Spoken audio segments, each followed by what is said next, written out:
¿Listo? Para esto yo quiero que todos ustedes estén atentos, porque lo que se viene en esta presentación es lo más profundo que podemos ver de la enfermedad de Parkinson.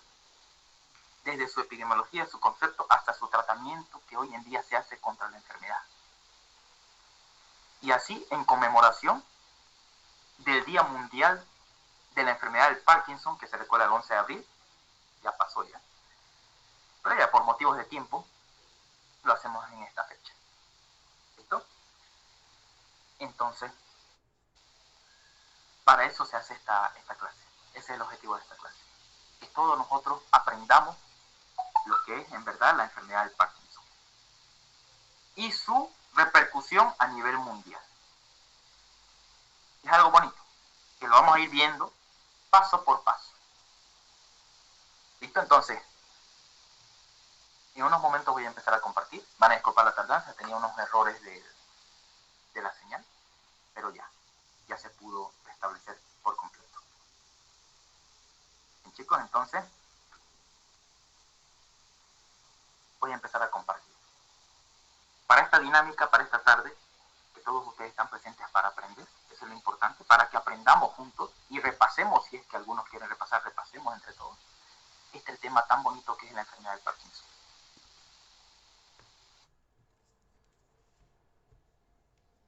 Todas dudas, preguntas durante la clase, o no se escucha bien mi audio, pregunten. ¿Listo? No hay ningún problema. Si tienen dudas, preguntas, pregúntenle. ¿Listo? Pregúntenme. No pasa nada si me interrumpen. Lo importante es que ustedes aprendan, entiendan. A la distancia nos comunicamos. Lo importante es llevar este conocimiento continuo médico que se tiene que tener y yendo a la actualización de las enfermedades prevalentes que hoy en día tenemos en nuestra sociedad. Para una buena actualización de esta enfermedad, vamos a presentar el tema de hoy, que es la enfermedad del Parkinson. Nuevamente vuelvo a recalcar, si tienen dudas, preguntas, háganlas saber. ¿Listo? Interrúmpanme durante la clase, yo lo atiendo. ¿Listo? No al final, durante la clase virtual. ¿Listo? Encienda su micrófono y pregunte directamente. No por chat no me sale la parte de chat. Mejor sería directamente con el audio. ¿Listo? Y participen. Eso me gusta, que todos ustedes compriman su conocimiento en uno solo y tengamos todos una sola vista, ¿no? Entremos todos en confianza aquí, en esta tarde, para las cosas de medicina, que es lo que es la enfermedad del Parkinson. Muy bien, entonces voy a empezar a compartir pantalla. Dudas que tengan, nuevamente vuelvo a recalcar, pregunten. ¿Listo? Yo no me hago ningún problema. Voy a empezar aquí a compartir.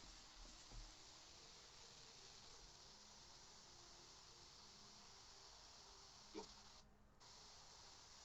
Y lo importante es eso, que participen. Tengan sus apuntes a la mano. Cualquier duda, nuevamente la hacemos saber en la clase. ¿Listo? A la distancia.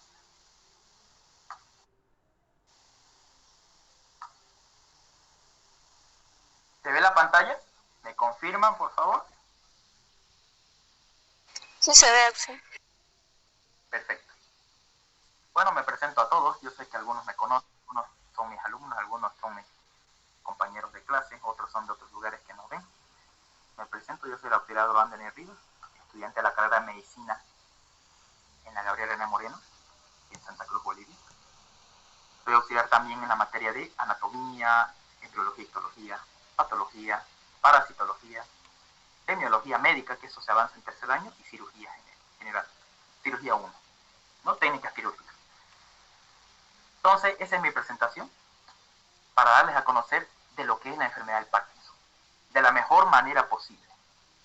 Me he preparado lo suficiente para darles este tema, también con la práctica que uno tiene en el hospital de los pacientes, y también con los libros que uno lee y con los congresos que uno mismo asiste. Todo eso es un conocimiento, lo hacemos y lo presentamos. Lo importante es que lo que nosotros aprendamos lo demos a conocer. Eso es lo importante. Lo que ustedes aprendan acá, la den a conocer a otros de sus compañeros, a otros colegas médicos. ¿Listo? Entonces lo importante aquí es compartir esta información, no quedarse callado, ¿no? Y lo que voy a hacer yo en esta tarde es compartirles esta información que yo aprendí de unos congresos a los que he ido, de la práctica diaria, de lo que es de lo que son las bibliografías oficiales que hay y la actualización de la enfermedad del Parkinson. Entonces vamos a ir una vista completa y entera de lo que es la enfermedad del Parkinson. Voy a empezar a grabar la pantalla y vamos a darle con todo. Muy bien, entonces el tema de hoy, de esta tarde, va a ser la enfermedad del Parkinson. Una enfermedad, la verdad, común a nivel neurológico. Es una enfermedad neurodegenerativa. ¿Qué significaría neurodegenerativa? Que me va acabando con las neuronas del cerebro. Pero ¿será de que de todo el cerebro? Pues en unos momentos vamos a responder esa pregunta. ¿Será que la enfermedad del Parkinson afecta a todo el cerebro? ¿Será que afecta a toda la corteza cerebral? ¿O se limita a un lugar o se limita a distintos lugares? Entonces nosotros sabemos que el cerebro está compuesto por neuronas, ¿no? Y por neuroglias, y entre otras células. Entonces, aquí la enfermedad del Parkinson va a afectar directamente a las neuronas. Entonces, demos por inicio este tema tan interesante en conmemoración, como les dije, al Día Mundial del Parkinson, de la enfermedad del Parkinson. Vamos entonces a iniciar con el concepto. Siempre es bueno iniciar con el concepto. ¿Qué es lo que yo les quiero transmitir en esta tarde? Y es lo mejor ustedes tienen que tener en su cabeza. El concepto es lo siguiente. ¿Qué es la enfermedad del Parkinson? ¿Ya? Es un síndrome clínico. Yo aquí quiero que ustedes me respondan. ¿Qué significa síndrome? Cuando estamos hablando aquí en medicina. ¿Qué es síndrome? Es un conjunto de signos y síntomas. Excelente. Un paciente con esta enfermedad tiene un conjunto de signos y síntomas. ¿Listo? Tiene signos y síntomas. Signo es algo que yo puedo ver en el paciente. ¿Ya? Signo es algo que yo puedo ver. Pero síntoma es algo que el paciente lo refiere. Entonces, en esta enfermedad, como es un síndrome clínico, compuesto por signos y síntomas, que ahorita vamos a ver cuáles son, está caracterizado por rigidez muscular. Estos pacientes con esta enfermedad tienen rigidez, hay una rigidez, sus músculos están bien tensionados. ¿Listo? Rigidez muscular. Hay temblor, un temblor fino. Ya lo vamos a ver más ratito. Y contiene bradicinesia. Rigidez, temblor, bradicinesia. Esos tres, noten bien eso. Con esos tres que tenga mi paciente, yo ya tengo que pensar en un síndrome parkinsoniano. Ya, anótenlo bien eso. Si yo veo en mi paciente rigidez muscular, veo también temblor y veo también bradicinesia. ¿Qué significará bradicinesia? ¿Qué me puede decir qué significa bradicinesia? ¿Qué es esta palabrita? Bradi, lento. ¿Bradi qué? Bradi o poco, cinesia, dice acá. ¿Qué significaría bradicinesia entonces?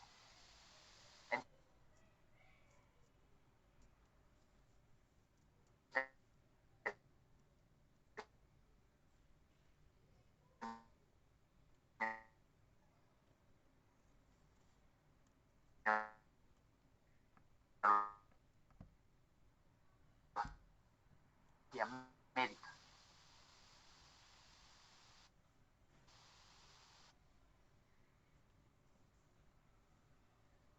Rigidez, temblor y bradicinesia nos dice aquí la mente. No puedo hablar. Alteración de los reflejos posturales. Entonces, esta triada que están viendo ustedes acá, rigidez muscular, temblor y bradicinesia, se llaman síntomas cardinales del síndrome parkinsoniano. No es lo mismo, coge esto aquí, quiero que anoten bien, no es lo mismo un síndrome parkinsoniano o un parkinsonismo que la misma enfermedad de Parkinson. No es lo mismo. ¿Ya? Anoten bien eso. No es lo mismo cualquier persona que esté temblando, así que tenga rigidez, no quiere decir que tenga la enfermedad del Parkinson, sino que tiene un síndrome parkinsoniano. Entonces, cuando ustedes sean médicos generales, y seamos médicos generales, viene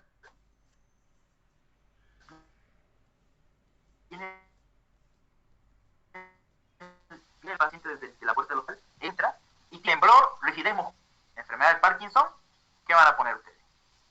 Que el paciente tiene rigidez muscular, temblor, bradicinesia. Esas tres cosas tienen. ¿Será que van a poner ustedes enfermedad del Parkinson? No, tienen que ustedes poner síndrome parkinsoniano, ¿ya? En su historia clínica.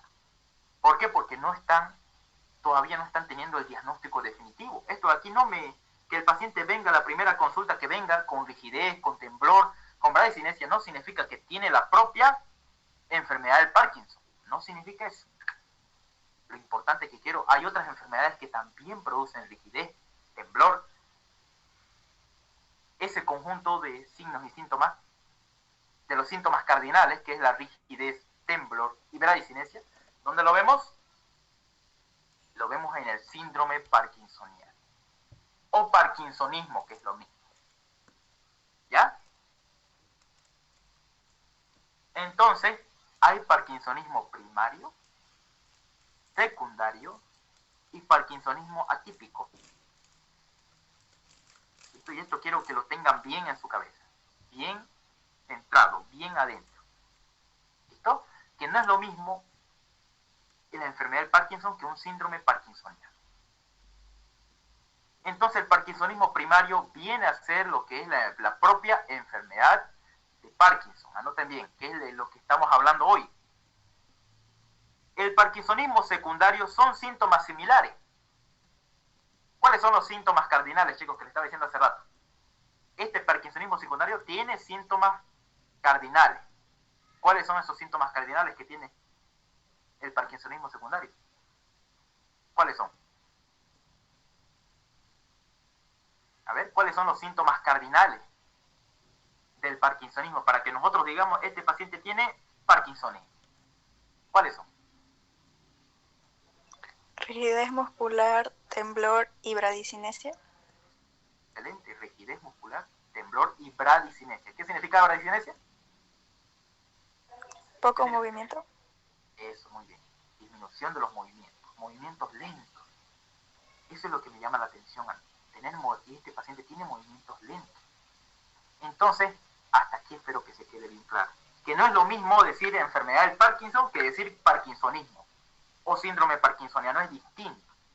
¿Ya? Y el síndrome parkinsoniano primario o parkinsonismo primario viene a ser recién la enfermedad de Parkinson. El parkinsonismo secundario, que también tiene los síntomas cardinales al igual que el primario, puede ser causado por un ACV, puede ser causado por un tumor cerebral, por un trauma de cráneo, entonces, por fármaco, entonces tiene otro origen.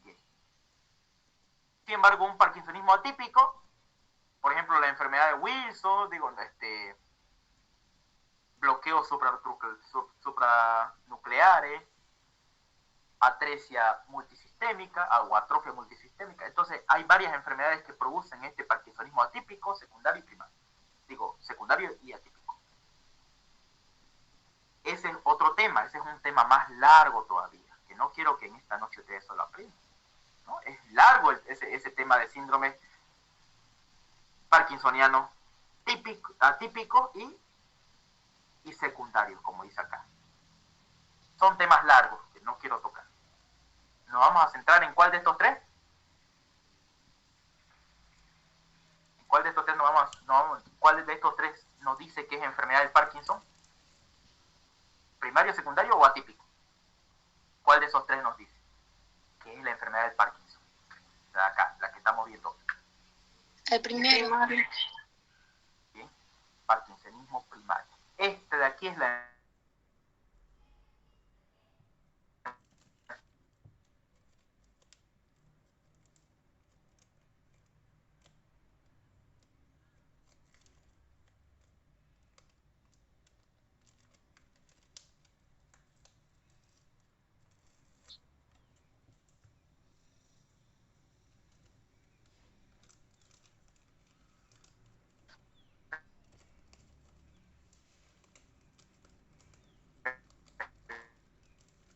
enfermedad de Parkinson.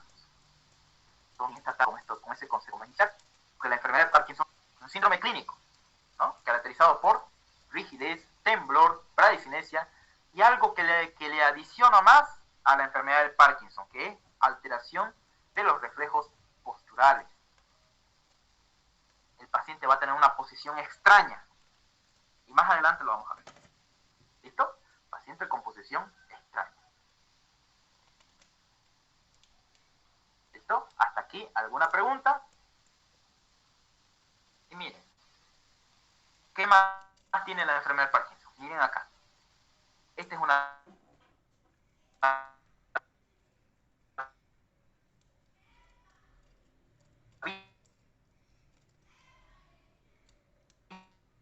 vista superior de un corte transversal del tronco encefálico. Este es el tronco encefálico. El tronco lo han cortado a la mitad, ¿no? Y aquí en el centro, miren, de una persona sana, voy a poner aquí con S, este de aquí, todo este tronco, y me digan ustedes qué se llama esta parte de acá. Esto. Todo esto aquí, ¿cómo se llama? Todo esto, ¿cómo se llama? Y ahí está en el centro del acueducto mesencefálico de Silvio. ¿Cómo se llama esta estructura anatómica que estamos viendo ahí en pantalla?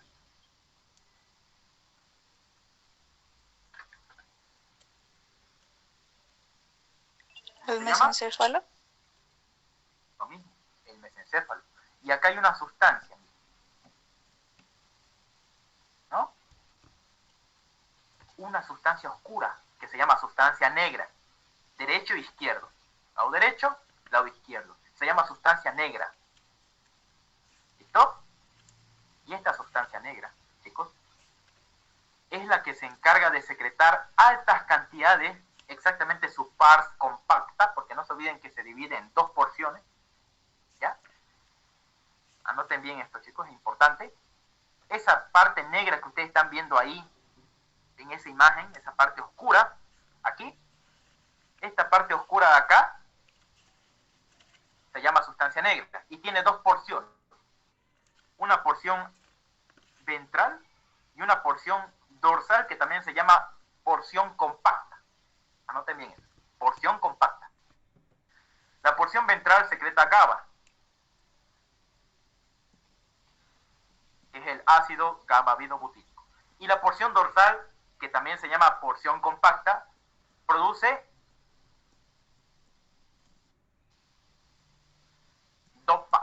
dopamina. Ahora, ¿qué nos dice el concepto aquí de la enfermedad del Parkinson? Es una enfermedad en la que se degenera la sustancia negra en su porción compacta. ¿Cuál de esas dos partes que yo les nombré es la porción compacta, chicos? ¿La que secreta GABA o la que secreta dopamina? ¿Cuál de esas dos es la porción compacta? ¿La que secreta GABA o dopamina? Dopamina. Muy bien, la porción dorsal o compacta. Esa secreta dopamina. ¿Listo? Y esa es la que mayormente se degenera en la enfermedad del Parkinson.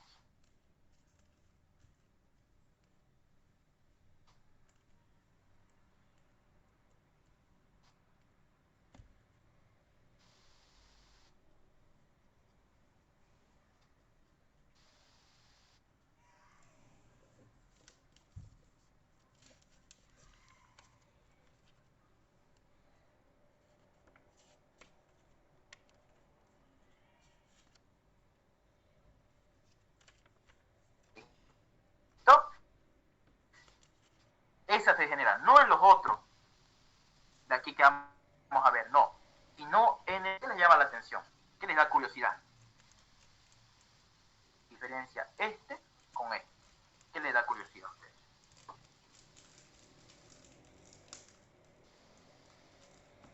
La coloración.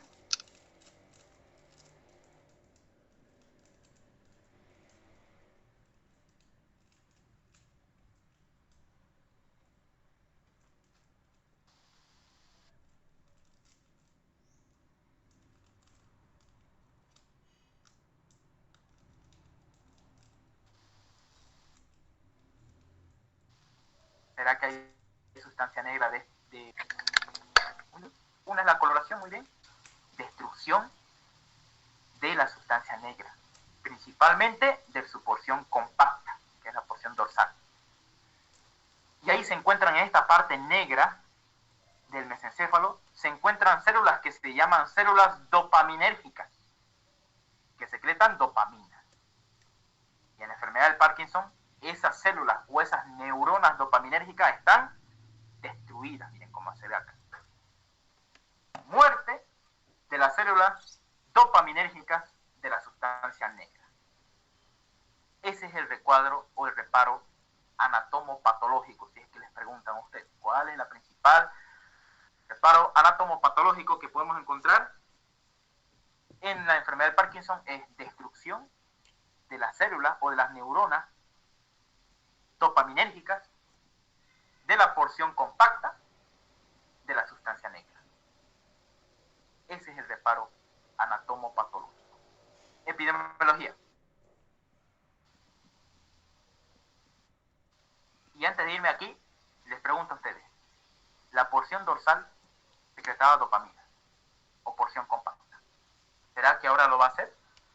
¿Será que ahora va a producir altos niveles de dopamina? ¿Qué creen ustedes? No. No. NO. No va a haber dopamina. Y entonces, y esto les voy adelantando, en vez de subirse la dopamina, va a bajar dopamina, aquí con D, en la sangre, en todos los tejidos, en todos nuestros músculos, se va a bajar los niveles de dopamina. Porque no hay dopamina, mire, se ha destruido el núcleo de la sustancia negra. Pero va a subir, ¿qué molécula va a subir? A ver, ¿quién se la sabe? ¿Qué sustancia va a subir? Se elimina dopamina, pero ¿quién se va a aumentar por los cielos? ¿Cuál? ¿Qué neurotransmisor, aparte de la dopamina, se bajó la dopamina, pero ¿cuál neurotransmisor se va a elevar? Y va a producir el famoso temblor. ¿Cuál, chicos? Vamos. GABA. Manacancho.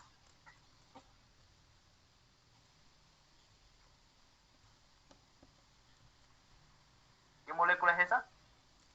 CH. Estas son abreviaciones. ¿Cómo se llama esta abreviación? Acetilcolina. Eso. Acetilcolina va a estar por los cielos. Ya que no va a haber dopamina, ¿quién lo regule? ¿Y qué hace la acetilcolina a los músculos, chicos?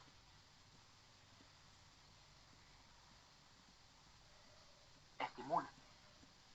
Y por eso vamos a tener el famoso temblor. ¿Listo? Eso lo vamos a ver más adelante. Pero sería que usted me está diciendo bradicinesia también, que es disminución de los movimientos, pero esta acetilcolina aumenta los movimientos. Lo vamos a ver en unos momentos. ¿Listo?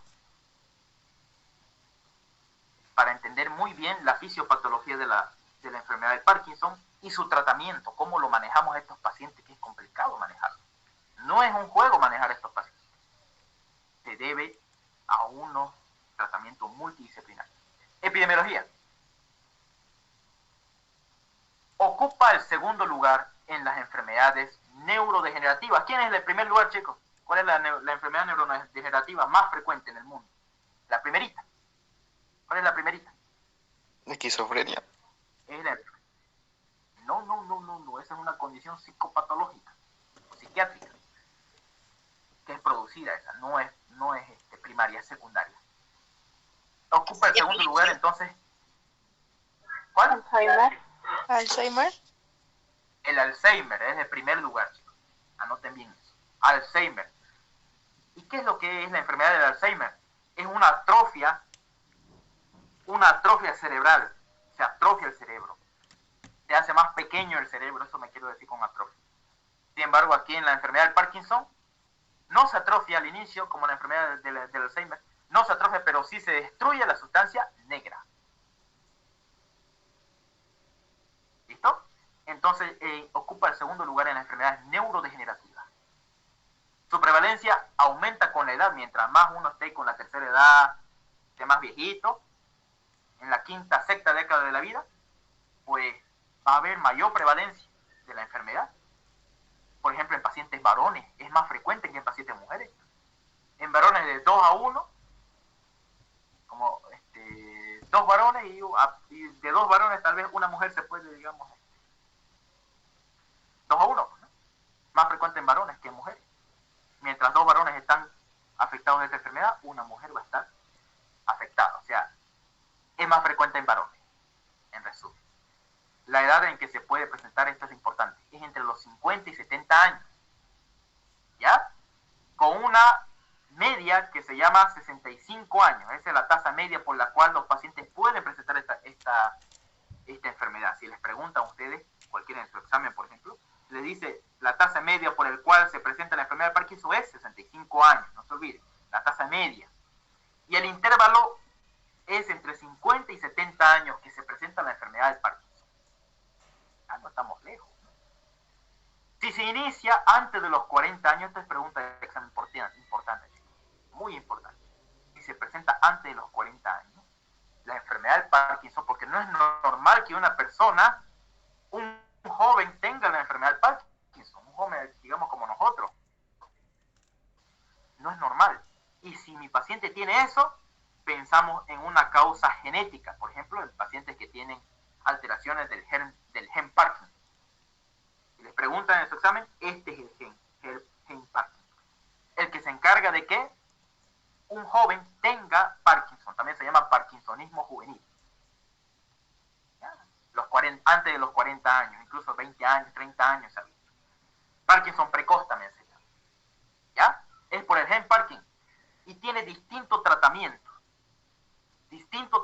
que la enfermedad del Parkinson en pacientes adultos mayores.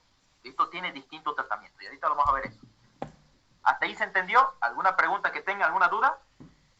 Si es que se me cortó igual el audio, me van a confirmar, me van a avisar, porque a veces se corta. ¿Una pregunta? Bien. Y les voy adelantando esta parte de aquí. Esta es una PET.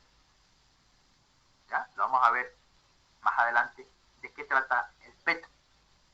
Miren cómo se ve aquí. Unos lugares, este es normal y este es patológico. Lo vamos a ver más adelante. Vamos a ver la etiología. ¿Por qué habrá enfermedad del Parkinson? ¿Qué será? ¿Por qué habrá esta enfermedad? ¿Quién es el que lo causa? Tenemos que pensar en 2 factores principales que promueven el desarrollo de la enfermedad. Por eso se llama etiología, la causa de la enfermedad del Parkinson. ¿Cuáles? Pensamos en 2 componentes, factores genéticos y factores ambientales. Genético y ambiental. Normalmente se ha visto que la combinación de un factor genético con un factor ambiental va a desarrollar la enfermedad. Uno mismo o solito el factor genético no puede. Tiene que estar acompañado de un factor ambiental y viceversa. Ahora, ¿cuáles son los factores genéticos? ¿Ya? Ahorita vamos a ver todo esto de lo que son las mutaciones del gen, por ejemplo, de la alfa-sinucleína, el LRK2, son causantes de la forma autosómica dominante del Parkinson. Es la forma más frecuente de la enfermedad del Parkinson, por causas genéticas. En pacientes mayores de la tercera edad, es por esta causa. Acumulación de alfa-sinucleína y el gen LRK2. Esa es la causa principal y más frecuente autosómica dominante, dice, que domina en un sexo. Mutaciones de los genes, por ejemplo. Hay también otros que son el gen Parkin, PIN1, originan formas recesivas, o sea, no es tan frecuente. Y mutaciones del gen cerebrociasa. Si yo me pongo a hablar todo este tema de los genes, chicos, es un tema, una clase entera para darle a entender sobre esto. Es en GBA, va a hacer la producción de alfa-sinucleína, etcétera, etcétera. Varias cosas que prefiero no mencionar hoy, porque eso es otro tema. Esto es un tema más largo. Genética de la enfermedad de Parkinson se va a llamar el tema, ¿no? Ese es otro tema. Pero ya los voy mencionando que tienen causas genéticas y el principal, ¿cuál es? Alteración de la alfa-sinucleína y el RRK2. Son los principales causantes de la enfermedad de Parkinson de manera genética. Anoten bien eso. Los otros, infrecuentes. Factores ambientales. Exposición, por ejemplo, a plaguicidas, ¿no? Importante eso. Una persona que esté en exposición constante con plaguicidas, imagínense, va a tener y puede desarrollar la enfermedad. Vivir en zonas rurales, alejados de la ciudad, se ha visto que son los más tendientes a tener la enfermedad de Parkinson. Beber agua de pozo, se piensa, pero no es seguro. El más importante es este, chicos. El consumo de drogas que contienen MPTP. ¿Ya? Este es el más frecuente. ¿Ya? Por ejemplo, pacientes que toman o consumen heroína o una sustancia similar a la heroína contiene este compuesto.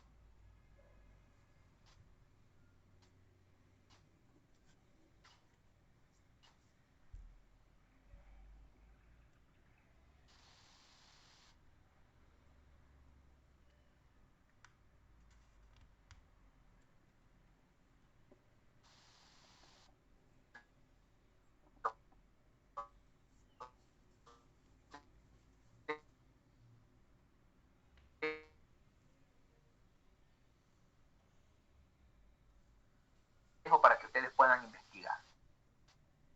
Pongan ustedes drogas que como se unen, se juntan y provocan un mecanismo de doble golpe.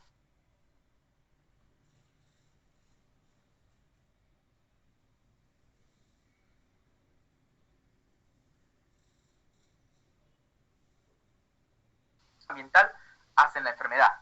Pero si solamente hay factor genético, entonces ni idea se desarrolla la enfermedad. Aunque últimamente, y anoten bien esto, escuchen bien esto, se ha visto que el consumo excesivo de plástico, anoten bien lo que les estoy diciendo, el consumo excesivo de plástico, ¿sabían ustedes que nosotros consumimos plástico? Ustedes consumen plástico.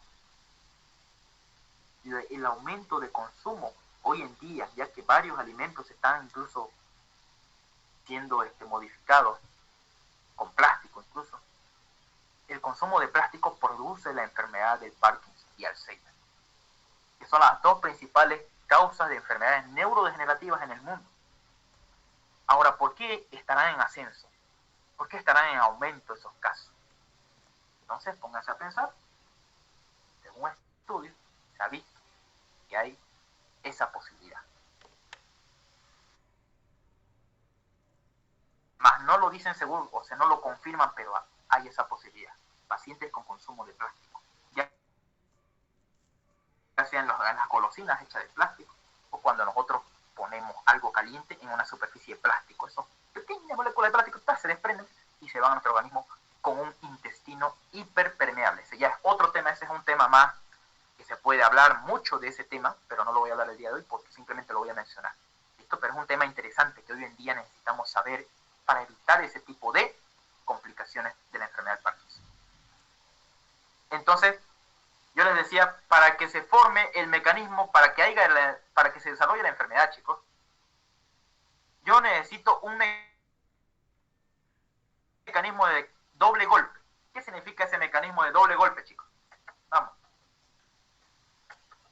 ¿Qué significa ese mecanismo de doble golpe? ¿Qué significa? Que mi paciente tenga ¿qué? Tenga factores ambientales, ya sea que tenga uno de estos, ¿y qué más? Genéticos. Eso. Sí o sí tiene que tener esos dos para que se haga el mecanismo de doble golpe y se desarrolle la enfermedad. Si no tiene eso, no se desarrolla la enfermedad. ¿No? sacado de medicina interna de Harrison. Esta parte aquí, muy importante, para que se desarrolle la enfermedad. ¿Listo? ¿Alguna pregunta que tengan hasta ahí? Siento que quieren preguntar.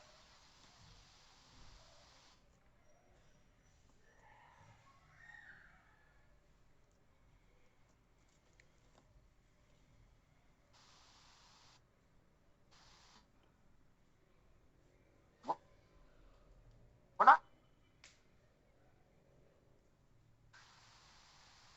Consumo de tabaquismo, estos pacientes, y consumo de antagonistas de calcio son factores protectores para que no tengan en su vida la enfermedad del Parkinson. ¿Listo? Y esto me lo han preguntado a mí en un congreso. ¿Cuáles son los factores protectores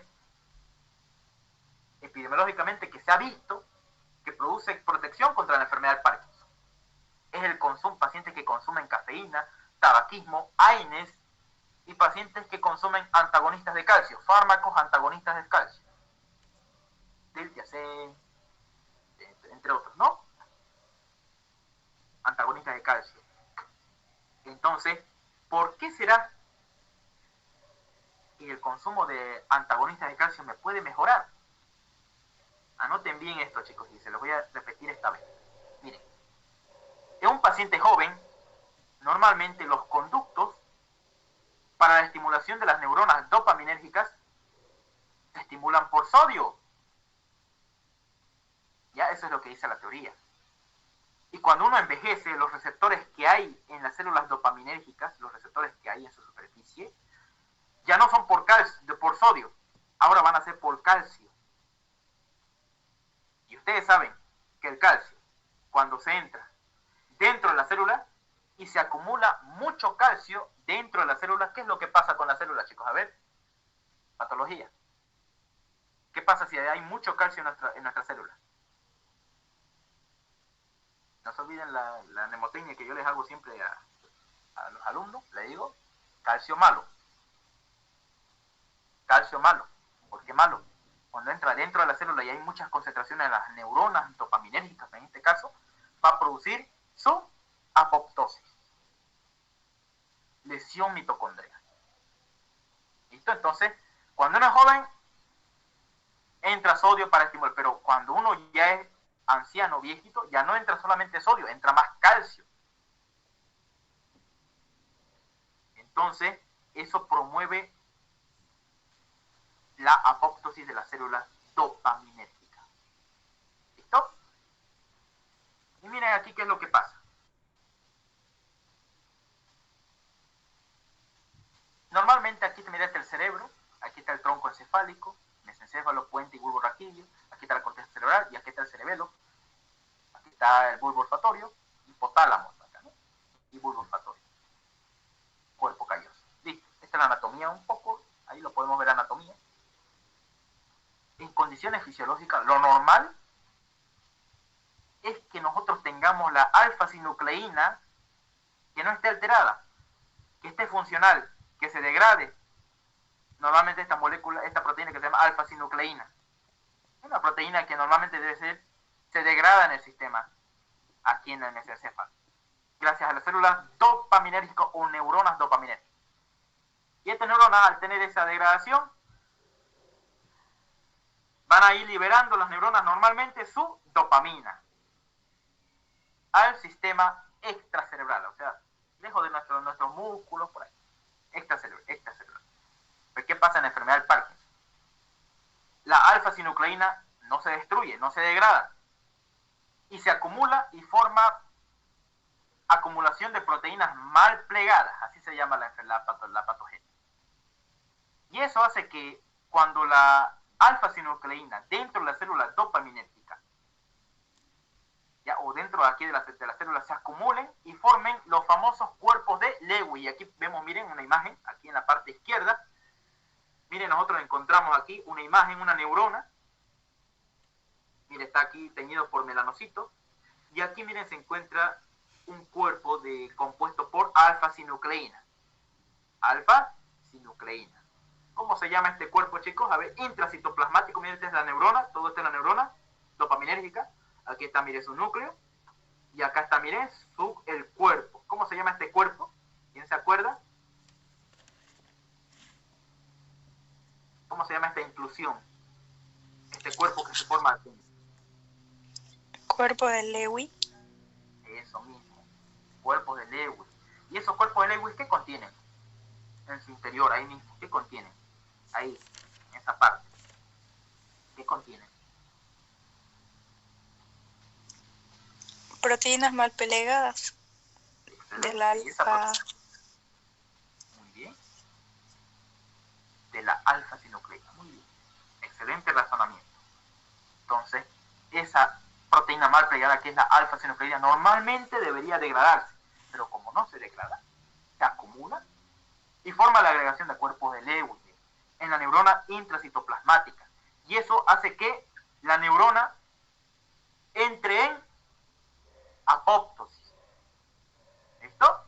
Que se acumule así una célula, una sustancia, la alfa-sinucleína, hace que la célula muera, la neurona muera por apoptosis. Y ya no va a producir dopamina, sino va a bajar la liberación de dopamina, como dice acá. Porque la alfa-sinucleína, cuando se agregó como cuerpo de Lewis, va a hacer que se destruya y se baje la producción de dopamina. ¿Listo? ¿Se entendió hasta aquí?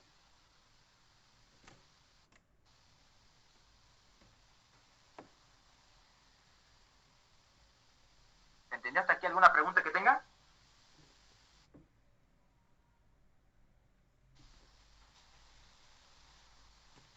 ¿Alguna duda, alguna pregunta?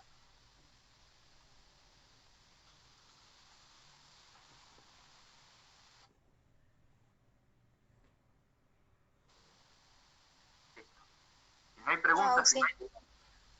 si no hay preguntas, si no hay dudas, vamos a continuar, ¿listo? Ya hemos visto entonces la etiología.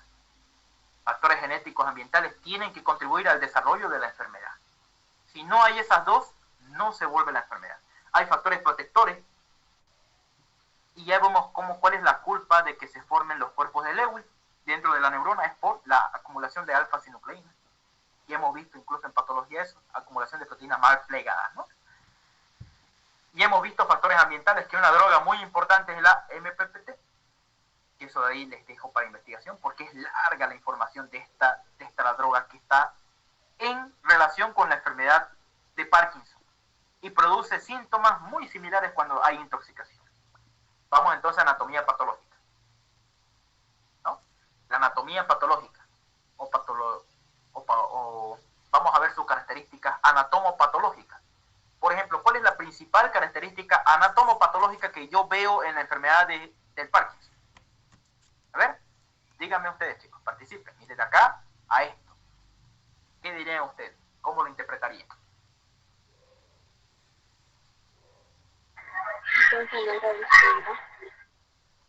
Hay borramiento, ¿ya?, de la sustancia negra. Este está sano, voy a poner con S, y este está patológico. Miren cómo se borra la sustancia negra. Principalmente, ¿qué porción? ¿La porción ventral o la porción compacta? ¿Qué porción se borra? Compacta. Compacta, muy bien. La porción compacta, que secreta dopamina, es la que más se borra. Y ahí quedan unos cuantitos restos por ahí de los de GABA, ¿no? Pero se borra principalmente la porción compacta. Y ahí nosotros sacamos biopsia, ¿y qué encontramos? Esto. Unas neuronas, unas que otras por ahí. Aquí con melanocitos, obviamente toda la sustancia negra tiene la neurona melanocitos ahí, melanina, diga, melanina ahí tenida.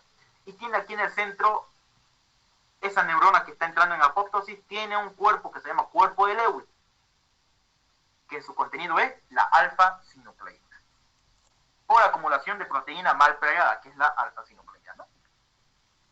Eso vemos al inicio. Y esto es en la vista macroscópica y esto en una vista microscópica. Hemos visto entonces la anatomopatología. Y en fases avanzadas de estos pacientes con enfermedad de Parkinson, se puede ver incluso ovillos neurofibrilares, ¿no? Y estos ovillos neurofibrilares, junto con las placas seniles, que se pueden ver en la placa histopatológica, eso de ahí compromete a la característica de la enfermedad del Alzheimer. o sea, en fases avanzadas los pacientes con Parkinson van a tener una pequeña relación en la que es la enfermedad del Alzheimer. Entonces están relacionadas, ¿no? Entonces yo les digo esto, y esto anoten bien. En fases avanzadas de estos pacientes con enfermedad de Parkinson, la presencia de ovillos neurofibrilares, placas seniles, junto con los cuerpos de Lewy, que es la alfa-sinucleína, son los responsables del deterioro cognitivo del paciente. Entonces, estas tres variables, ovillos, placas seniles y la alfa-sinucleína, son los encargados de que mi paciente tenga demencia por la enfermedad del Parkinson, tenga demencia, deterioro cognitivo. ¿Y cuáles son esos mecanismos patológicos por el cual el proceso se degenera o degeneran las neuronas dopaminérgicas? ¿Cuál es? Agregación de proteínas anormales, que es la mal plegada que ya hemos visto acá, formación del cuerpo Lewy, disfunción mitocondrial. Ustedes saben que cuando más calcio entra a la célula, de aquí afuera, donde está mi puntero, entra el calcio dentro de la célula que está acá, se va a acumular el calcio intracitoplasmático y va a dañar las mitocondrias que hay en la neurona. Listo, otro mecanismo. ¿Cuándo ocurre eso, chicos? ¿Cuándo ocurre eso? Cuando el calcio entra de afuera hacia adentro de la neurona. ¿Cuándo ocurre eso? Cuando uno es joven, niño, recién nacido, o cuando es adulto, mayor. ¿Cuándo ocurre esa la entrada de calcio excesiva a las neuronas? ¿Cuándo ocurre? Harto calcio entra acá. Ocurre eso cuando el paciente es adulto mayor. Y cuando es joven, entra más que todo sodio principalmente. Sodio, de afuera hacia adentro. Desregulación de la homeostasis del calcio. Lo que hemos visto, lo mismo de acá. Disfunción ubiquitina proteosoma. ¿Qué significa esta disfunción ubiquitina proteosoma? Normalmente la célula tiene esta característica, ubiquitina proteosoma, que le permite eliminar proteínas que sean mal plegadas, como esta, o proteínas que son defectuosas. Lo que hace el sistema ubiquitina proteosoma es destruir a la sustancia, a las proteínas que no me sirven. Entonces, en estas células de aquí, las neuronas dopaminérgicas, puede haber una disfunción ubiquitina proteosoma, que es lo mismo producido por falta de ATP, por ejemplo, que es disfunción mitocondrial, ¿no? Y neuroinflamación. Cuando hay inflamación a nivel del mesencéfalo, produce también la agregación de proteínas mal plegadas en la neurona y hace que se desarrolle la enfermedad. Entonces, estos son los 5 mecanismos que producen el proceso degenerativo en la enfermedad del Parkinson. ¿Listo?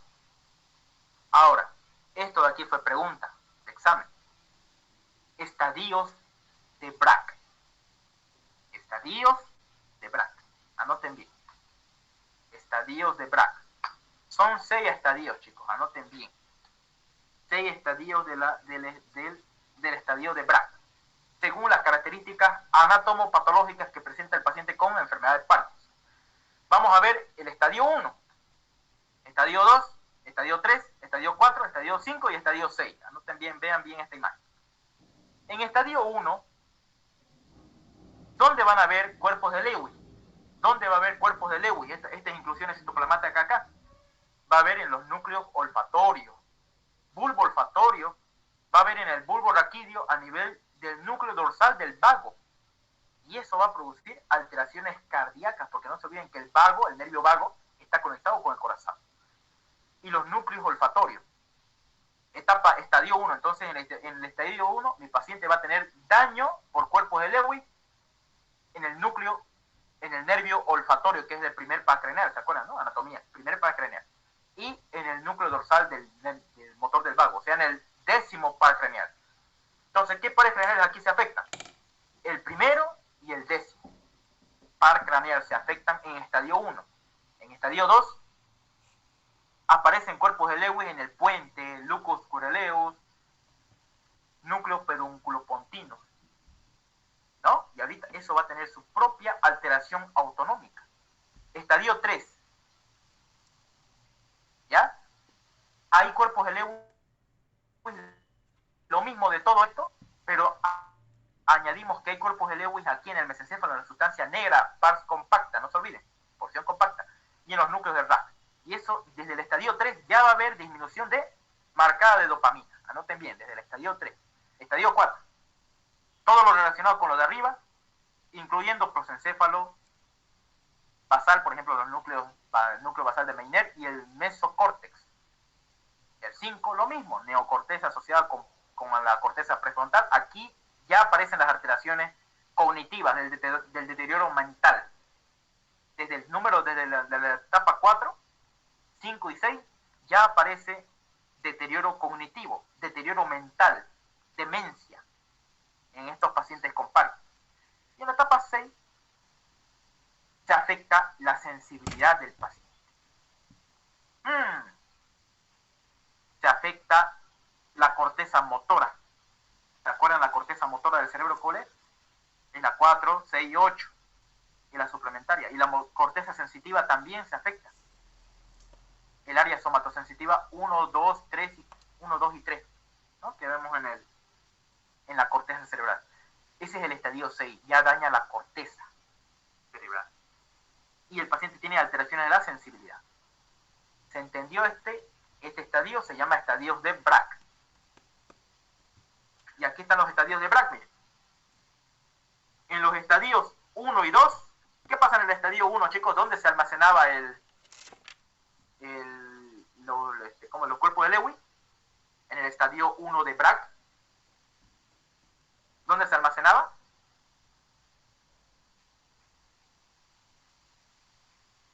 ¿Dónde, chicos? A ver, vamos. En el nervio olfatorio. Excelente. Y en el núcleo dorsal del vago, en el bulbo. Muy bien. Entonces, en resumen, podemos decir a nivel del nervio olfatorio y en el bulbo raquídeo, donde está el nervio vago. Entonces, ¿qué va a pasar si hay cuerpos de Lewis aquí en el nervio olfatorio? El paciente va a tener anosmia o alteraciones del olfato. Así que escuchen bien esto. Paciente que tenga dificultad para poder oler, es un paciente mayor, varón, y no siente bien los olores, ya tenemos que pensar de que está entrando en un pre-parkinsonismo. Anoten bien, cómo yo diagnostico de manera precoz el Parkinson, que eso es lo que quiero que ustedes detecten, incluso para sus familiares, para sus conocidos. Cómo yo detecto de manera precoz la enfermedad del Parkinson. Lo primerito que va a tener es alteraciones del olfato. Ay, no huelo bien. Tiene alteraciones del olfato. Eso es lo que se caracteriza. Y tiene alteraciones de la bomba del corazón, pues, también. De la nada se agita rápido su corazón, se agita rápido, luego tiene hipotensión. Después de la nada aumenta otra vez. Entonces, lo primero en un parkinsonismo precoz es que tiene el paciente alteraciones del olfato. Segundo, alteraciones autonómicas del corazón, porque el nervio vago es el que está afectado aquí, y el nervio vago inerva el corazón, el plexo cardíaco. Entonces, anoten bien, estadio 1 se afecta el bulbo raquídeo y el bulbo olfatorio, y el paciente va a tener anosmia o alteraciones del olfato, de la olfacción, no va a poder oler bien. Eso es en el estadio precoz de la enfermedad de Parkinson, junto con su a nivel cardíaco. ¿Qué más pasa en el estadio 1? Ya hemos visto eso. En el estadio 2, ¿qué pasa? Se va al puente de Barolio, donde está el locus coeruleus. ¿Qué secreta el locus coeruleus? Secreta noradrenalina. Miren aquí cómo está afectando el puente de Barolio y está afectando el locus coeruleus que está por aquí por detrás. Lo afecta. Va a haber disfunción también de la neurotransmisión ahí. ¿Qué más va a haber? En el estadio 3, sustancia negra, ya se está alterando la sustancia negra, ¿no? Estadio 4, estadio 5, miren cómo estadio 4, desde la 3 hasta la 4, miren cómo ya se impregnó en todo el tronco encefálico, hasta el tálamo. Y ya se está yendo a la mesocorteza, miren, a la mesocorteza. Y luego en el estadio 5 al 6 ya se está yendo a la neocorteza, tanto motora como sensitiva. Aquí atrás, sensitiva. Entonces miren cómo va afectando varias partes del cerebro. Estas inclusiones o cuerpos de Lewis, miren. Estos son los, esta es una neurona y aquí está el cuerpo de Lewy. Aquí digo. Y hasta aquí se llaman neuritas junto con ovillos neurofibrilares. Entonces yo les pregunto, chicos, ¿cuándo encontramos ovillos neurofibrilares, placas seniles y cuerpos de Lewy? ¿En qué etapa de la enfermedad encontrábamos eso? ¿En qué etapa? En una etapa avanzada de la enfermedad, fase avanzada. Hay ovillos neurofibrilares, placas seniles y cuerpos de Lewy. Y ahí está, cuerpos de Lewy, placas seniles y ovillo neurofibrilar. Esto encontramos en los estadios ya avanzados de la enfermedad, ¿no? Escala de Bragg 5 al 6. Entonces así va progresando la enfermedad, chicos. ¿Se entendió hasta aquí o tienen alguna pregunta? ¿Alguna duda? Mira, aquí está. Estadio 1, hiposmia, ¿no? Alteraciones del olfato. No puede identificar bien los olores. Estadio 1, ya yendo para el 2, alteraciones autonómicas. El corazón va a haber alteraciones del corazón, alteraciones de la salivación.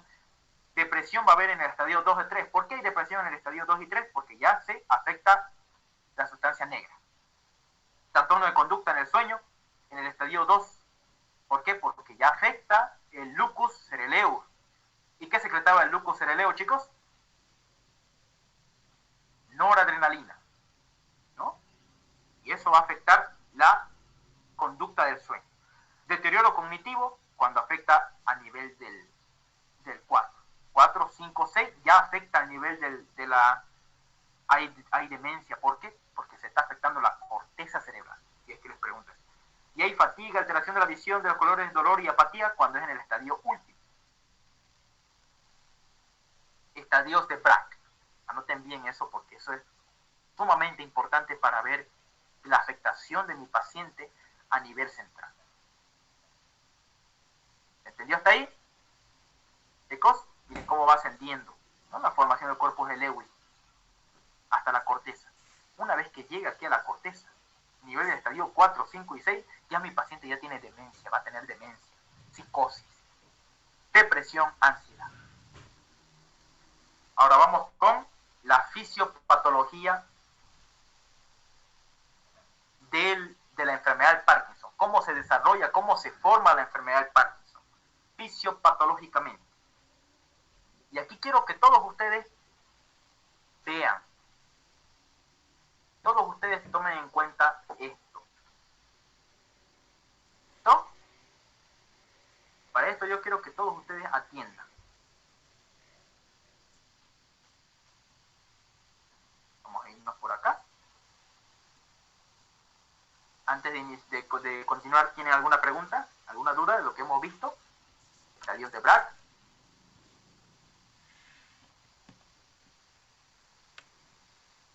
¿Una pregunta? Creo que no hay, ¿no? Conjunto de signos y síntomas. Muy bien, Ross. Ahora sí. Vamos con la fisiopatología. ¿Cómo se desarrolla la enfermedad dentro del cerebro? Y para esto quiero que todos ustedes me ayuden. Primero lo primero. En el tronco encefálico, y no tengo aquí una diapo, una imagen de un dibujo, yo tenía un dibujo por acá, pero creo que no hay. Ya. Sabemos que en el cerebro hay una porción muy interesante que se llama los ganglios basales. ¿Quién me puede decir cómo está formado los ganglios basales? Los ganglios basales del cerebro, ¿cómo están formados?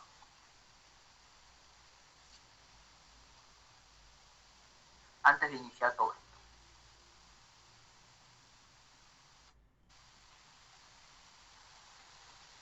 Vale, creo que aquí está. Vamos a poner otra vez esto. Vamos a ponerlo a cargar. Porque ya hay un nuevo contenido. Me sale que hay un nuevo contenido. Entonces lo que les quiero decir es que en la enfermedad aquí del Parkinson tiene su propia fisiopatología. Y su fisiopatología, mientras va cargando, ¿ya? Me viene a hacer lo que es en cuanto a la función de los ganglios basales. ¿Ya? Viene a ser en cuanto a la función de los ganglios basales. Sigo igual que antes. Ya.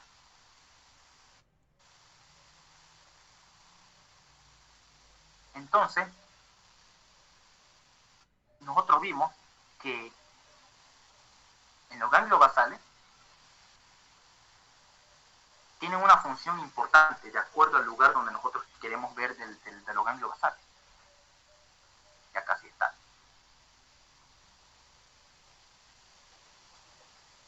A ver, vamos a esperar un momento más que cargue. ¿Se acuerdan de los ganglios basales del cerebro? Los ganglios basales son los siguientes. El cuerpo estriado. ¿Cuál más era? El cuerpo estriado, que está formado por el núcleo lenticular, ¿no? Ahorita vamos a ver. Esperemos que cargue.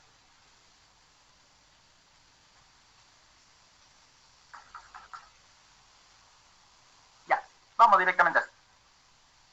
Miren entonces este puntero. Aquí está arriba la corteza cerebral. En los ganglios basales del cerebro, que yo les dije que había el cuerpo estriado, encontramos al famoso putamen, ya a nivel del cerebro, dentro del cerebro. ¿Ya? Y esto es la fisiopatología de la enfermedad. Miren cómo ven. La corteza cerebral de arriba, miren. Esta parte de aquí, la corteza. Esta parte de aquí, que es la corteza, todo esto que rodea. ¿Está? Aquí, miren. Toda esta parte de aquí es la corteza cerebral. ¿Ya? Y aquí mismo, miren. Aquí mismo en la corteza, vienen unas señales que se llaman señales de glutamato, que estimulan. ¿Ya? Aquí, síganme ustedes entonces, con este puntero.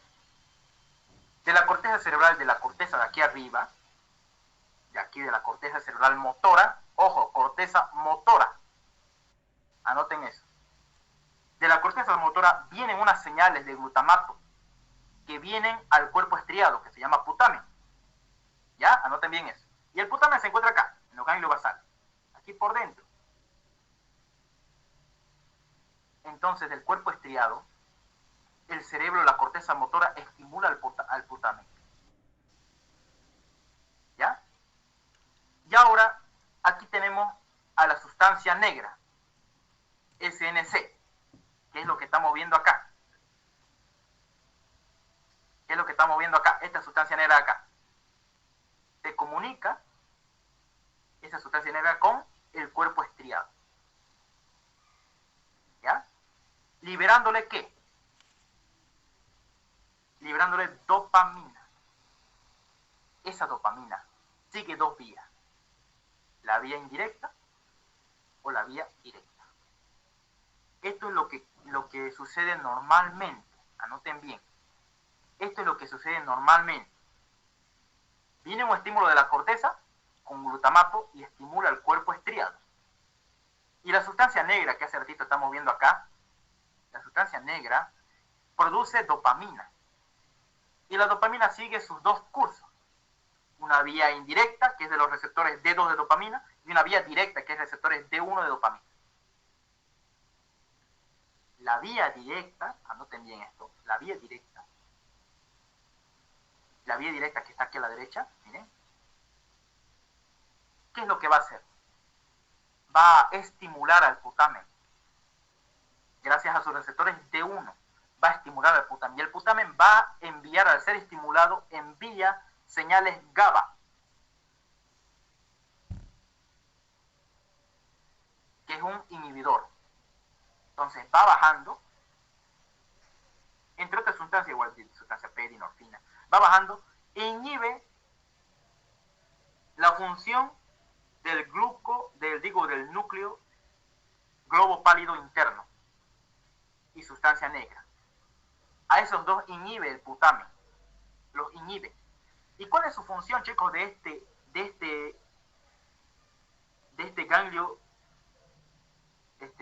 basal que se llama el globo pálido, se llama, interno, y la sustancia negra? ¿Cuál es su función?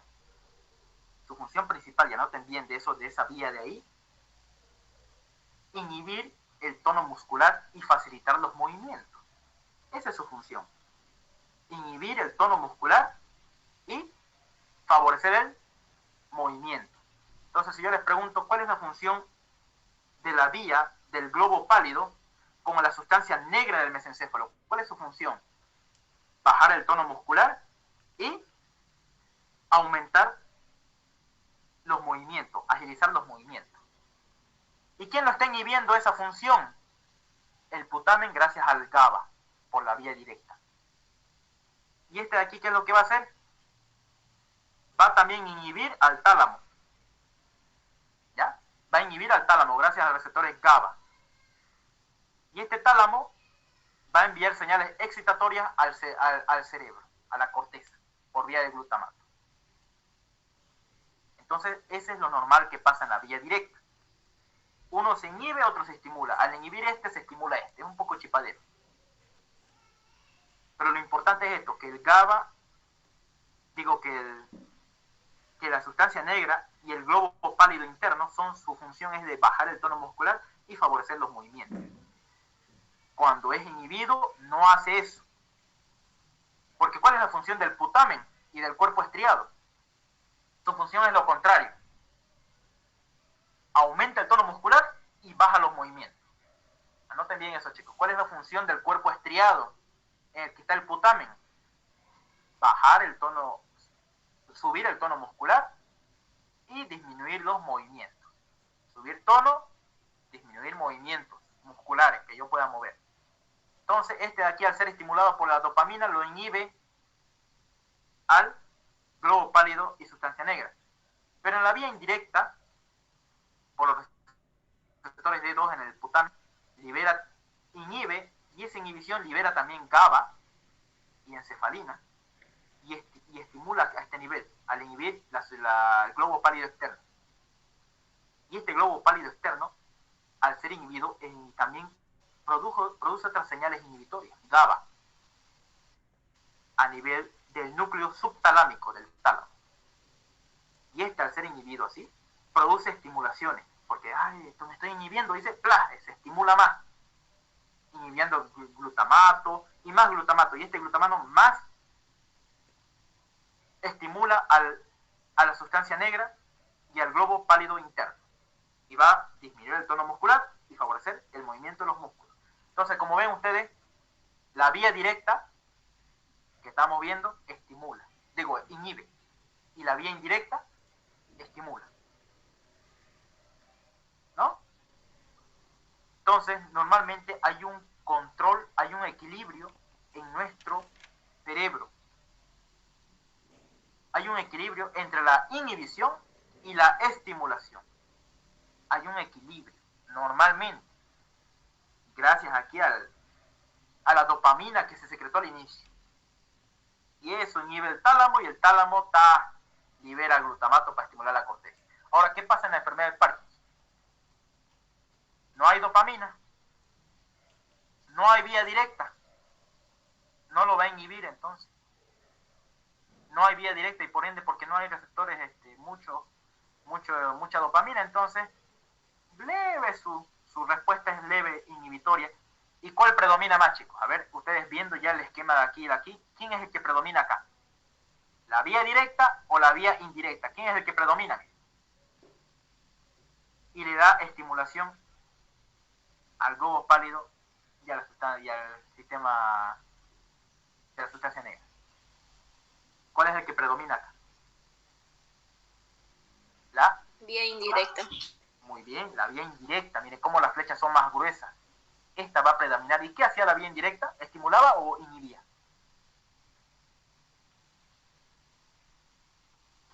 Estimulaba. Estimulaba, muy bien, estimulaba. Mira, lo estimula al globo pálido externo, ¿no? Lo va a estimular. Y ligera respuesta va a haber. El núcleo subtalámico va a enviar más señales de glutamato, el doble, mire, que debería enviar, porque están llegando pocas señales de dopamina para compensar, pero no va a compensar nunca. Y va a hacer que haya mucha inhibición del tálamo, y el tálamo no va a enviar señales de regulación a la corteza cerebral, o va a ser mínima. Entonces aquí, en la enfermedad de Parkinson, el que predomina es la vía indirecta. ¿Y quién predomina entonces en la vía indirecta? En esa función, el putamen. ¿Y cuál es la función del putamen, chicos? ¿Cuál es la función del putamen? ¿Qué hacía? Aumenta el tono muscular, por eso hay rigidez en mi paciente, y disminuye los movimientos, y por eso hay bradicinesia en mi paciente. ¿Entendieron? Es un poco chiposo esta parte del putamen, porque si ustedes se lo saben, la función del putamen y la función de la sustancia negra junto con el globo pálido, lo van a entender perfectamente. Vuelvo a repetir, ¿cuál es la función del putamen? ¿Qué función tiene a nivel de nuestro cuerpo? ¿Qué función tiene? ¿Qué hace con energía que baja de la corteza? ¿Qué es lo que hace el putamen? Aumenta ¿qué? El tono muscular, hace que haya rigidez. ¿Y qué baja? Los movimientos. ¿Y qué hace el globo pálido interno y la sustancia negra? Cuando están bien, todo tranquilo, cuando están sanos y no hay Parkinson, ¿qué es lo que hace la sustancia negra y el globo pálido? Aumenta ¿qué? Los movimientos, agiliza los movimientos y baja el tono muscular. Entonces, en la enfermedad del Parkinson, ¿cuál de estos dos se va a dañar? ¿El sistema del putamen o el sistema del globo pálido y de sustancia negra? ¿Cuál se va a eliminar o cuál se va a dañar en la enfermedad del Parkinson? ¿Cuál de los dos? El globo pálido. Excelente, globo pálido interno y sustancia negra. Si estos se eliminan, ¿quién va a predominar? ¿Quién va a predominar? ¿El putamen? ¿Y qué función tenía el putamen? ¿No? Aumenta el tono muscular y disminuye. Excelente, aumenta el tono muscular y disminuye los movimientos. Entonces, por eso mi paciente con enfermedad de Parkinson, que es esta parte de aquí, es la enfermedad de Parkinson, tiene harta rigidez por el tono muscular elevado del putamen y tiene pocos movimientos, porque aquí se bajan los movimientos. Movimientos bajos, bradicinesia. ¿No? Entonces ya hemos visto cuál es la fisiopatología de la enfermedad del Alzheimer, del Parkinson, del Alzheimer, ¿no? Del Parkinson. Ya hemos visto su fisiopatología. Ahora, ¿cómo es la clínica de mi paciente? Cuadro clínico. ¿Cuáles eran los síntomas antes de que mi paciente esté entrando a la enfermedad del Parkinson? ¿Qué tenía? ¿Qué alteración tenía en el estadio 1 de Braak? Sentido del olfato. Eso, muy bien. Alteración del sentido del olfato es lo primerito que aparece. Alteraciones después cardíacas aparecen. ¿Ya? Y después el paciente se queja de estreñimiento. Pucha, no sé por qué últimamente, y viejito, tengo estreñimiento. No va muchos días al baño, no va. Esos son los síntomas premonitorios. Antes de que venga la enfermedad, mucho antes. Porque de ahí tiene que pasar unos 5 años, 7 años incluso para que recién desarrolle la enfermedad. Entonces, mi paciente, ¿qué va a tener? Anoten bien. Antes de que mi paciente tenga todo esto aquí que ahorita le voy a mostrar, tiene alteración del olfato. Hiposmia tiene. Ay, no huelo bien, dice. Tiene alteración, no es sensible a su olfato. 1. Segundo, estreñimiento. Tercero, le va a doler su cuello. Ay, tengo un dolor de cuello aquí. Va a tener un dolor de cuello. Interesante va a tener. Le va a doler su cuello. Cuando gira a un lado le va a doler. Y así es inicio. Casi nadie se da cuenta. Pues un masajito ahí en la espalda ya fue ya. No. Pero uno no se da cuenta. Esos síntomas premonitorios son mucho más antes. Están iniciando. Pero lo más característico es que pierda la olfacción. Aquí viene después los síntomas iniciales. Dolor de cuello, mire. Dolor de los hombros. Va a tener dolor de cuello sin explicación. Va a tener fatigabilidad excesiva. Se va a cansar rápido. Pucha, ¿qué será? Me siento cansado. Dice, rápidamente se cansa. Y no es por flojo, ¿no? Es por fatigabilidad excesiva de esta enfermedad. Más frecuente en pacientes mayores. Temblor en una mano. Esto es lo interesante, chicos, de la enfermedad. El temblor inicia unilateral. En una mano. Inicia en la mano. Y es un temblor suave, finito, o es un temblor profundo de una mano. ¿Qué más va a haber? Falta de equilibrio, no va a poder coordinar bien ¿Ya? Anoten bien, el primerito que aparece. Eso dice semiología de Suros. ¿Listo? El primerito que aparece es la rigidez. Después que aparece, temblor, bradicinesia. Vamos a ver cómo es la característica del temblor. El temblor es regular, ¿ya? Anoten bien, es regular, no es ni más ni menos, es regular el temblor. Es rítmico, de 3 a 7 ciclos por segundo, así tiembla finito. Presente en reposo, es lo importante, en reposo se presenta, está descansando y todavía tiene este movimiento. Pero disminuye cuando le mueven voluntariamente, o sea, disminuye el movimiento, ese temblor disminuye cuando uno lo mueve voluntariamente la mano, ¿ya? O temblor cinético durante el movimiento. Puede presentarse en esas dos formas. Se mueve y sigue moviéndose cuando uno lo mueve, su mano. O deja de mover cuando uno lo mueve para agarrar un vaso, digamos.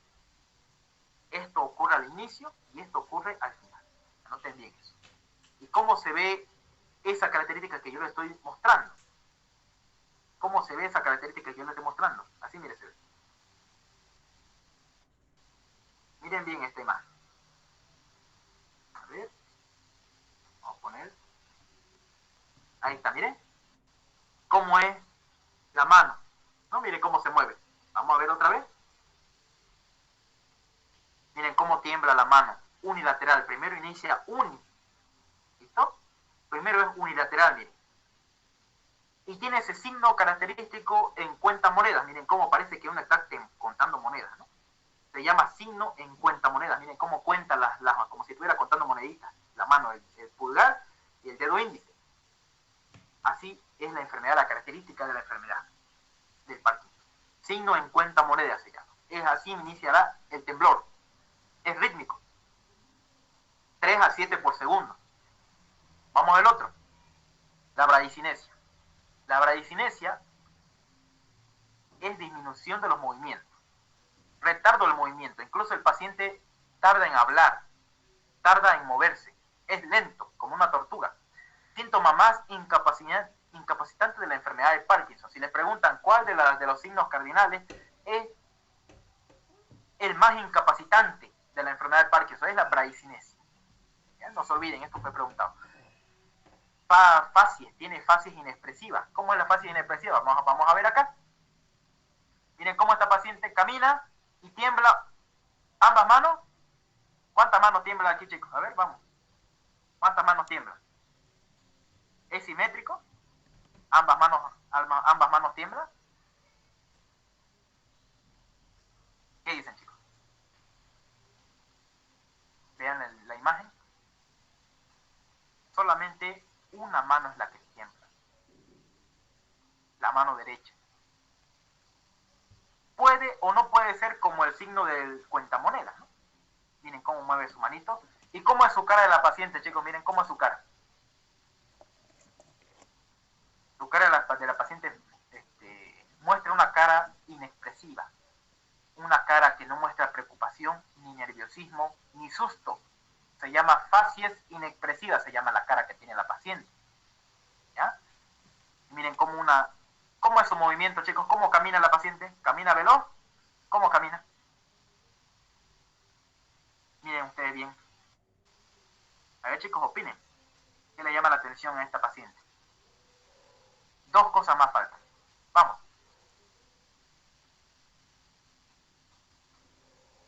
¿Qué más tiene mi paciente? Pasos ¿Cómo? cortitos. Eso, muy bien. Pasos cortos, miren, como si estuviera ahí. ¿No? Pasos cortitos. ¿Qué más? ¿Cómo es su cuerpo? Mire, su tórax, su tronco, se desvía a un lado. Mira, al lado izquierdo se está desviando. Camina media jorobadita. ¿No? ¿Y su cara? ¿Cómo se llamaba el tipo de facies que tiene la paciente en su cara? Facies Inexpresiva. inexpresiva, muy bien. Ahora esta paciente tiene rigidez, pero hay pacientes, más que todo masculinos, que predomina la rigidez, que vamos a ver aquí. Miren cómo incluso ni puede caminar, miren, por la rigidez de sus músculos. Miren, apenas puede caminar el paciente, ¿no? Se llama llama rigidez, se llama, mire eso. Es una enfermedad de Parkinson con predominio de la rigidez de los músculos de los miembros inferiores. Tanto flexores como extensores, ambos tienen esa rigidez. Y eso se debe a la mayor función del putamen, que es hipertonizante y disminuye los movimientos, bradicinesia, ¿no? Miren ahí la mano temblando. Esa parte donde el paciente se queda quietito, miren, esta parte, quiere caminar y se queda quietito, se llama tiempo de off, se llama. Tiempo de off, que es cuando el paciente se queda lento e incluso puede caerse en esa posición. Esto se ve en ellos ya avanzados o en enfermedad de Parkinson cuando predomina la rigidez. ¿Y cómo es la rigidez, chicos, de estos pacientes con enfermedad de Parkinson? La rigidez afecta al igual que los músculos, ya les dije eso, aumenta cuando lo mueve. Hay más rigidez cuando más se mueve el paciente. Predomina en regiones proximales, o sea, en el tronco, en el abdomen, en los miembros, pero en la región proximal, en los brazos, en los hombros. Y afecta a los músculos del cuello. El cuello es rígido, duro. Y eso es lo que vimos en esta imagen de acá. ¿Alguna pregunta, chicos, hasta acá? ¿Alguna duda? ¿Alguna duda?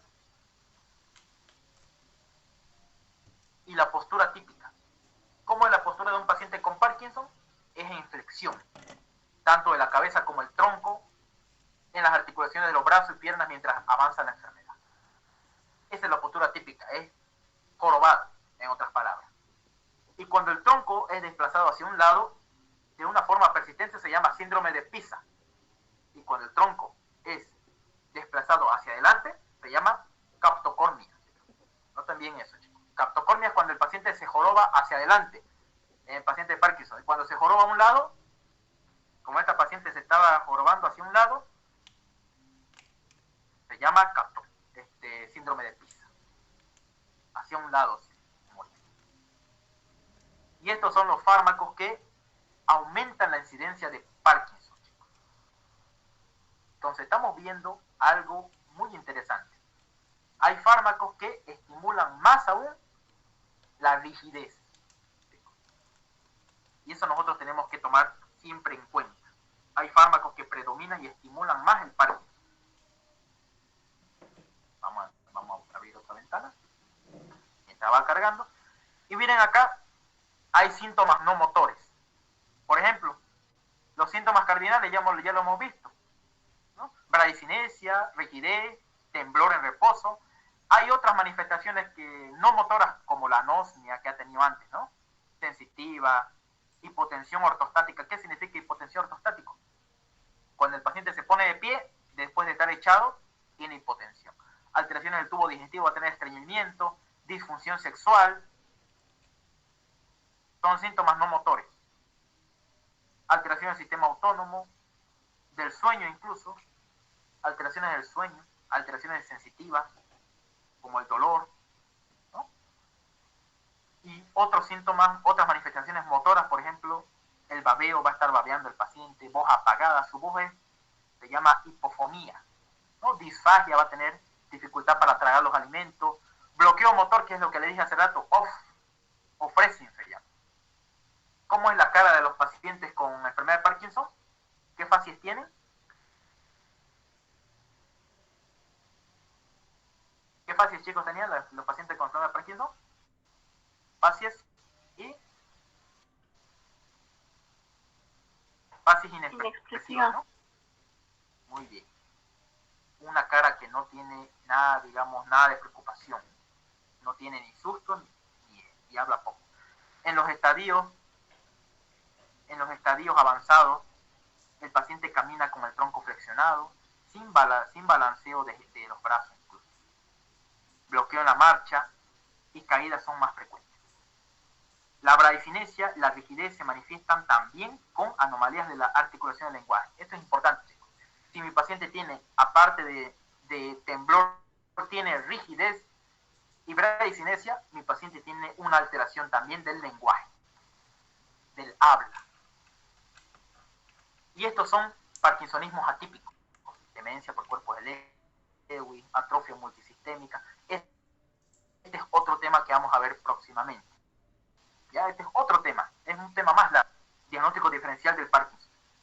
Esto es la escala de Hensch-Jair, estadio 1, estadio 2, como el paciente, mire, va de estar erguido, va jorobado, más jorobado, se apoya en un bastón y al final está en silla de ruedas. Se llama estadio, escala de Hoech y Jair. Esta aquí debería decir 5, ahí dice 3, ¿no? De 5, estadio del 1 al 5. Lo vamos a ver próximamente. Y este es uno de los más importantes que quiero que se les quede, chicos. ¿Está? A ver, vamos a poner esto acá. Oh, ¿qué habrá pasado? Eso no está tan grave. Vamos a ver qué pasa. A ver, me van a disculpar un momento.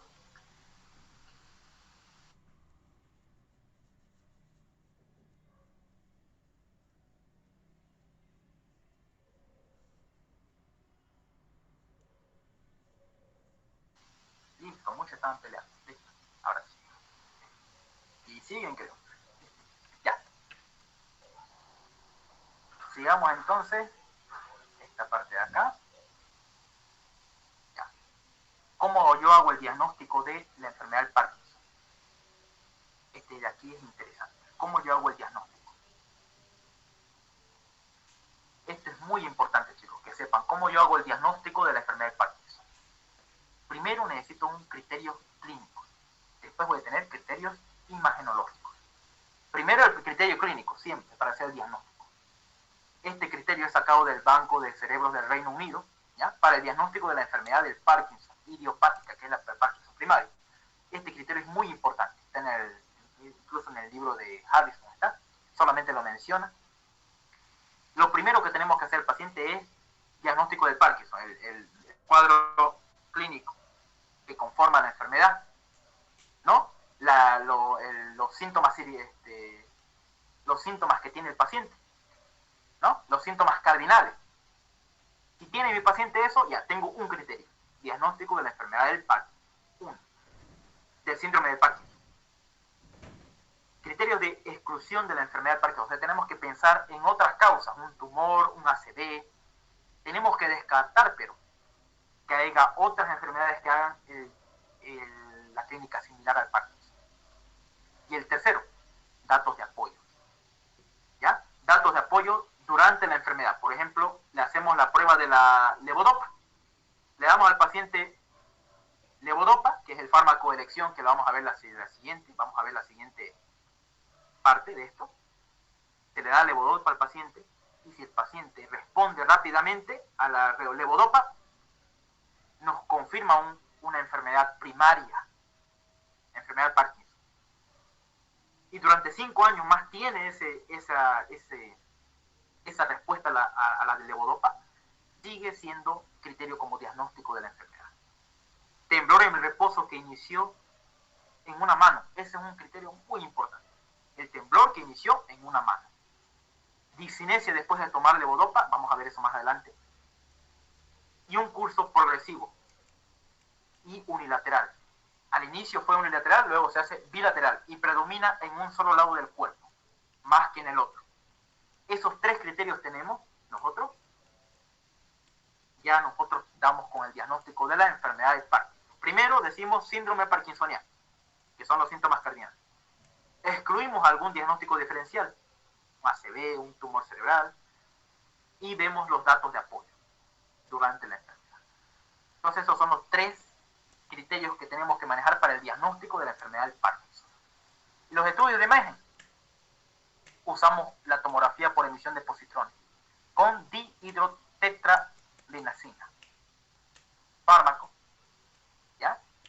Es una sustancia que le inyectamos dentro del paciente para que marque así la tomografía. Miren, tomografía en emisión de positrones. Miren cómo aquí se ve en esta imagen cómo este es de un paciente normal, se acumula, mire, donde hay dopamina, por ejemplo, aquí está el putamen, núcleo caudado, hay una buena impregnación de la señal.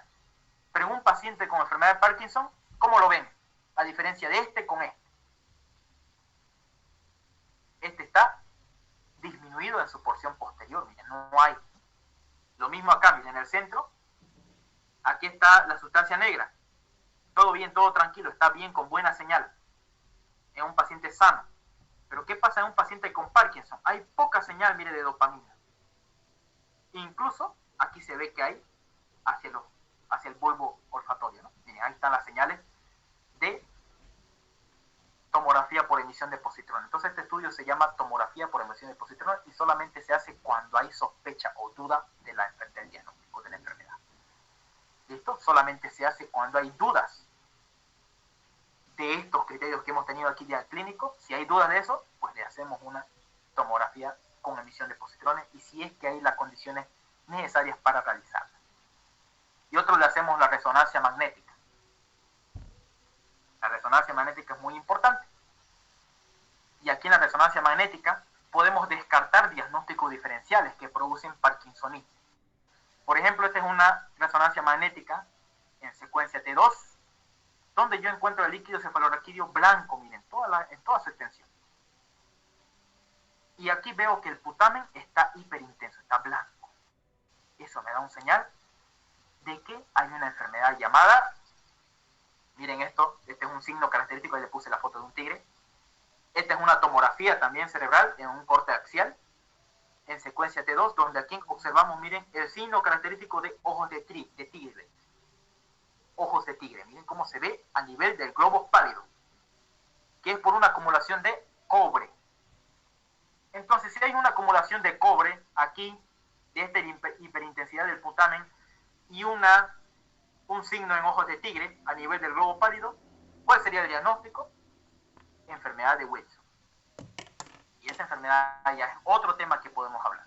Pero así mi paciente, con este diagnóstico, yo puedo hacer un diagnóstico diferencial con la resonancia magnética. Porque la enfermedad de Wilson también produce parkinsonismo, temblor, rigidez y bradicinesia. ¿Listo? Signo de los ojos de tigre. Por acumulación de hierro a nivel del globo pálido. Lo mismo aquí, miren. Hiperintensidad del putamen. Miren cómo se ve en la resonancia magnética en secuencia FLAE. ¿No? Y aquí se ve cómo hay... Aquí, mira, aquí quería ver. Aquí mismo. Y aquí ya entramos a la parte de farmacología. Pero eso lo vamos a hacer la próxima que nosotros nos juntemos. Todo lo que es el tratamiento para la enfermedad del Parkinson. Es más largo esto. Así que no lo quisiera hacer hoy para no cansarlo. ¿Ya? Y vamos a ver algo. Vamos a ver estas imágenes de aquí que tengo para ustedes. Y quiero que ustedes lo vean y comenten cuál es su punto de vista. ¿Listo? Vamos a verlo ahí, miren. Oh, ¿qué habrá pasado? Vamos a ver. Vamos a esperar. Parece que se ha cortado un poco, ¿no?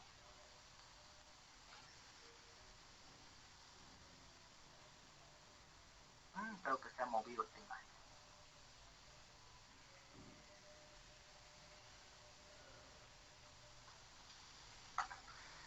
¿Qué habrá pasado? Vamos a ver.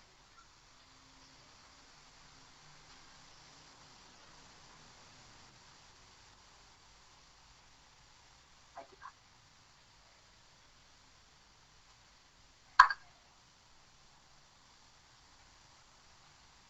¿Qué será esto que habrá pasado, no?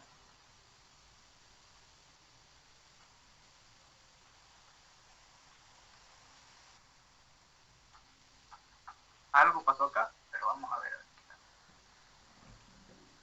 ¿Y aquí qué pasó?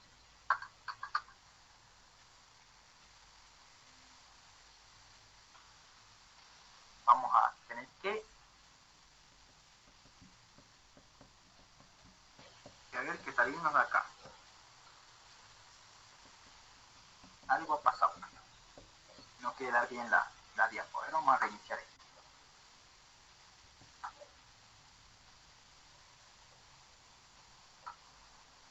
Vamos a reiniciarlo una vez más. Sí. Entonces, mientras va cargando un poco, aquí vamos a ver esto.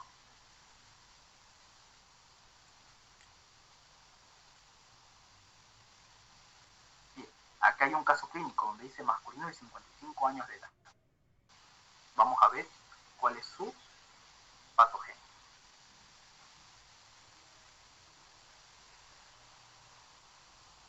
Mejor si lo vemos de esta manera, en pantalla completa.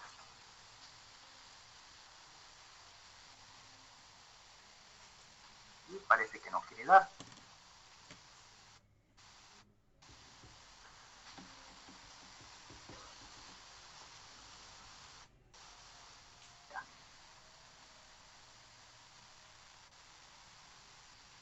Está muy lento esto.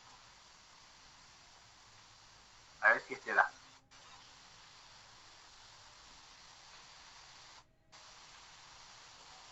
Parece que no dan los videos. A este va.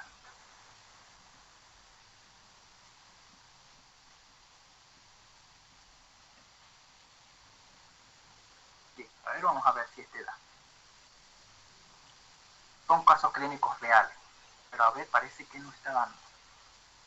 Aquí está. Llévalo. Caminar, a ver,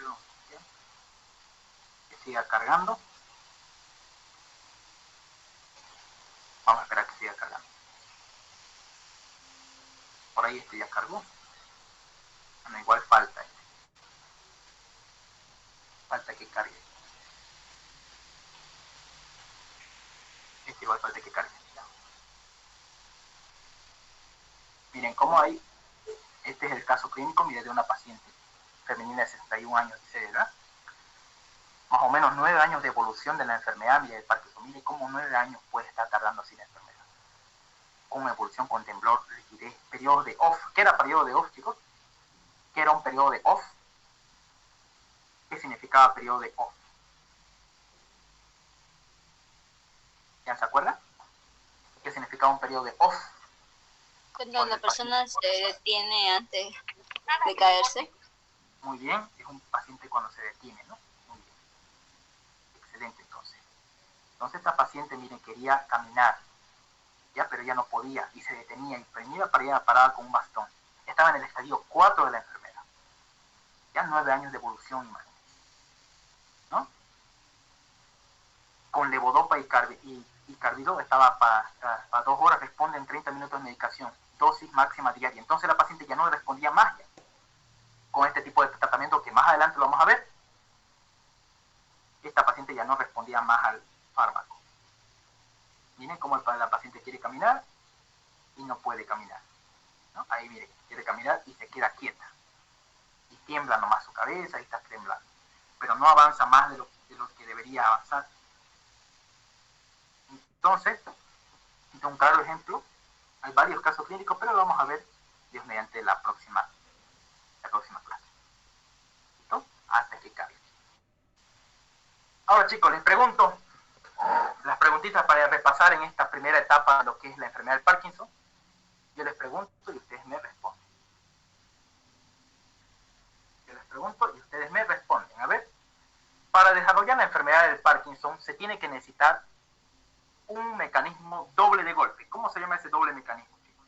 ¿Cuáles son esos dos mecanismos que se necesitan? Factores Factores genéticos. genéticos y factor ambiental. Esos, factores ambientales y factores genéticos. Importante para el desarrollo de la enfermedad. Si uno de esos falta, no se desarrolla la enfermedad. Anoten bien. ¿Listo? Pero hoy en día se está hablando sobre los plásticos que uno consume. Hoy en día. Nombre los factores protectores que disminuyen la incidencia de la enfermedad del Parkinson. O disminuye que el paciente tenga la capacidad. ¿Cuáles eran esos 4 factores protectores? Era, por ejemplo, el consumo de Cafeína, tabaquismo, de cafeína, de tabaco, ¿no? Muy bien. ¿Qué más? AINES y Antagonistas de calcio, ¿no? Que es el diltiazem, el verapamil o ya. Eso lo vamos a avanzar la próxima clase. Muy bien. 2 cualidades que la que se debe presentar en el estadio 2 de BRAC. ¿Cuáles son esas 2 cualidades que se que se presentan en el estadio 2 de Bragg? Alteración olfatoria. Ese en el estadio 1, ¿no? Alteración en conductas del sueño y depresión. Uy, ¿qué habrá pasado? Parece que aquí pasó algo. A ver, vamos a Alteración. ver. Y así, aquí me sale algo que actualizar me sale. Ya. Entonces, ¿cuál era esos criterios? Aquí lo podemos ver. Bien. En los criterios de Bragg, primero teníamos anosmia, ¿no? Hiposmia. Lo primero que teníamos. Y después ya todo lo demás, ¿no? Esa es la parte 1. Y las dos cualidades del estadio 2 ya comprometía el tronco encefálico, ¿no? El núcleo basal de Meissner a nivel del estadio 2. Síntomas cardinales más precoces del Parkinson, chicos, ¿cuáles son? La rigidez. Temblores, rigidez. Eso mismo. Es la rigidez, por ejemplo, ¿no? La rigidez, la parte del temblor y la bradicinesia, ¿no? En los estadios, ya parece que esto aquí no quiere cargar, chicos. Muchos se tardan